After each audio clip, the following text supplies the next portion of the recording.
Saya Nabila Syahidin. Saya Vina Ayu Yuliana. Saya Sofia Angelina. Kami mahasiswi keperawatan dari Universitas Cendekia Abditama ingin mengedukasi kepada lansia tentang hipertensi. Apa saja yang akan dibahas? Simak selanjutnya.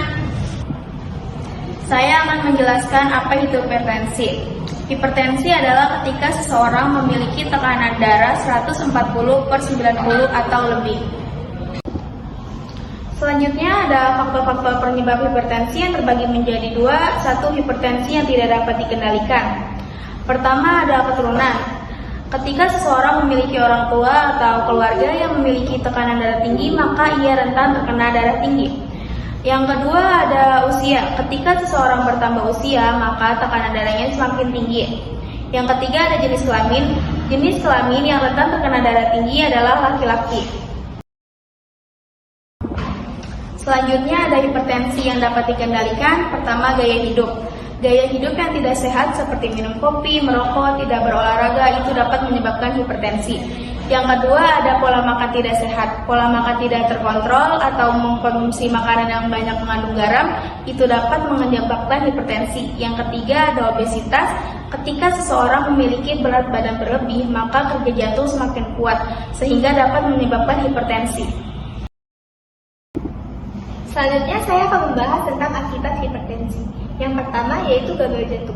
Jika seseorang mengalami tekanan darah tinggi yang mengakibatkan jantung bekerja lebih keras dari kapasitasnya untuk memompa darah, lalu dinding dan otot jantung menebal sehingga jantung menjadi kesulitan untuk memompa darah ke seluruh tubuh.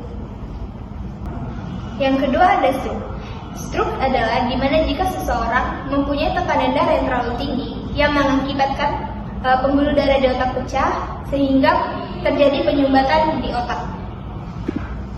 Dan yang ketiga ada masalah ginjal. Tekanan darah tinggi dapat menyebabkan penyumbatan pada daerah pembuluh darah ginjal sehingga mengakibatkan kerusakan pada ginjal.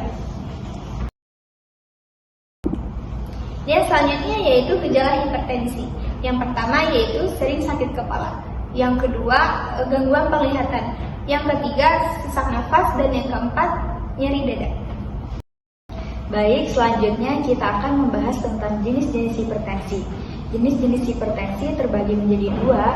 Yang pertama ada hipertensi primer dan yang kedua ada hipertensi sekunder.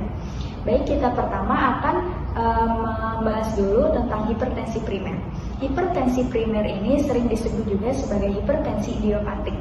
Hipertensi ini adalah hipertensi yang belum jelas diketahui penyebabnya. Namun seringkali hipertensi ini dikaitkan dengan pola hidup yang tidak sehat sebagai penyebabnya. Lalu yang kedua ada hipertensi sekunder. Hipertensi sekunder ini adalah hipertensi yang disebabkan oleh penyakit, misalnya ginjal, kelainan hormonal, atau penggunaan obat-obat tertentu. Lalu menurut Joint Committee Nasional, hipertensi dibagi menjadi 4 golongan. Yang pertama yaitu normal. Normal dikatakan apabila sistoliknya kurang dari 120 mmHg dan diastoliknya kurang dari 80 mmHg. Yang kedua ada prehipertensi dengan sistoliknya 120 sampai 139 mmHg dan diastoliknya 80 sampai 89 mmHg. Dan yang ketiga yaitu ada hipertensi stadium 1 dengan sistoliknya 140 sampai 159 mmHg dan diastoliknya yaitu 90 sampai 99 mmHg. Dan yang terakhir ada hipertensi stadium 2 dengan sistoliknya yaitu lebih dari 160 mmHg dan diastoliknya lebih dari 100 mmHg. Baik, lalu selanjutnya kita akan membahas tentang pencegahan hipertensi dengan melaksanakan cerdik. Jadi cerdik itu adalah C-nya adalah cek kesehatan secara rutin, E-nya hindarkan asap rokok, R-nya rutin aktivitas fisik, D-nya diet seimbang, I-nya istirahat yang cukup, dan K-nya kelola stres. Selanjutnya yang terakhir ada kesimpulan ya Bapak Ibu. Ada yang masih ingat nggak apa itu hipertensi? Iya benar Bapak Ibu, hipertensi adalah ketika seseorang memiliki tekanan darah 140/90 atau lebih, itu sudah termasuk hipertensi ya Bapak Ibu. Nah kalau misalkan faktor-faktor penyebab hipertensi terbagi menjadi berapa Bapak Ibu? Iya, terbagi menjadi dua ya Bapak Ibu. Yang pertama, yang tidak dapat dikendalikan. Yang kedua, yang bisa dikendalikan. Ada yang masih ingat nggak di dalam yang tidak bisa dikendalikan terbagi menjadi berapa? Iya, benar, terbagi menjadi 3. Bisa disebutkan? Iya, pertama ada keturunan, usia, dan jenis kelamin. Kalau yang bisa dikendalikan di dalamnya ada apa aja Bapak Ibu? Iya, betul, di dalamnya ada pola hidup tidak sehat, makan tidak teratur, dan obesitas.